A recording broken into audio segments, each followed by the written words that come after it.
Hey, boys and girls. It's time for Uncle Jay Explains the News. Now here's the guy who helps little minds understand big news stories, Uncle Jay. Hi, boys and girls, and happy Easter, and Earth Day, and Take Your Kids to Work Day, and Royal Wedding Day, and Space Shuttle Day, and I Can't Afford a Tank of Gas for More Than a Day, and even though it's a little early for summer reruns, Lindsay Lohan in jail for less than half a day.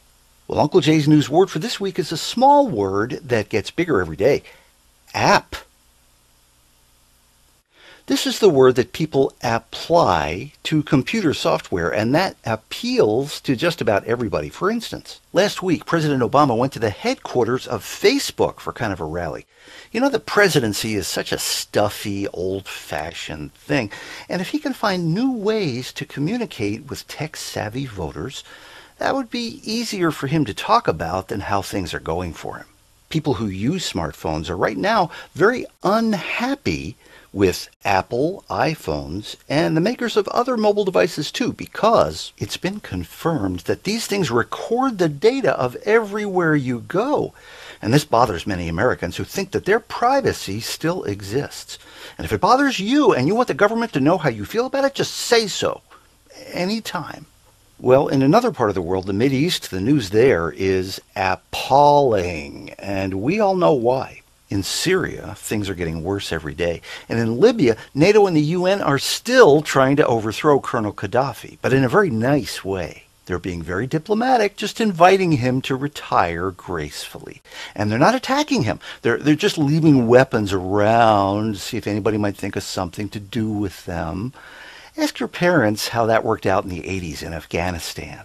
Well, in the world of computing last week, for more than one, things got quite for some of the biggest names in the business. Many of Amazon's client servers went down, and so did Sony PlayStation's entire network. Some people had to look to old-fashioned ways of getting things done, and even worse, some people had to look at each other. And now it's time to answer one of your news questions. This week it comes from Thomas in Graham, Texas. Hi, Thomas. Thomas writes, "Dear Uncle Jay, I'm confused about what they call the debt ceiling. Do they keep all those IOUs of our debt in some huge room where they have to keep raising the ceiling to fit more slips of paper?" Thanks, Thomas. No, the debt ceiling is an imaginary thing that everybody agrees to pretend is real, just like the idea of paying off the debt. China has been covering most of America's debt, and if we can't manage it better, boys and girls, China just might, as the old saying goes, have us by the bills. Don't forget, you can see more and send your questions at UncleJayExplains.com.